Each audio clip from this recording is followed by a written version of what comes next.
আসসালামু আলাইকুম রহমতুল্লাহ। আশা করি সবাই ভালো আছেন। আপনাদের জন্য নিয়ে আসলাম অনলাইন ডিজাইনের একটি 3 পাল্লা আলমারি। অনেক গর্জিয়াস এবং সুন্দর মডেলের। এটি তৈরি হয়েছে সম্পূর্ণ 20 গাদা শীট দিয়ে।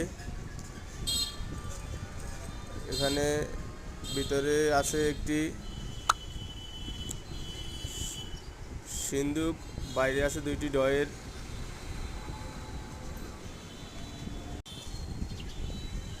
সিন্দুকটি রয়েছে পাল্লার ভিতরে গোপনভাবে। এটি এক প্রবাসী ভাইয়ের জন্য বানানো। এটি বানাতে চাইলে আপনারা খরচ পড়বে 45,000 টাকা 20 গাদা শীট দিয়ে। আপনারা বানাতে চাইলে আমাদের সাথে যোগাযোগ করতে পারেন। ডিসক্রিপশন বক্সে নাম্বার দেওয়া থাকবে, বিস্তারিত জানতে চাইলে যোগাযোগ করতে পারেন আমাদের সাথে। আসসালামু আলাইকুম।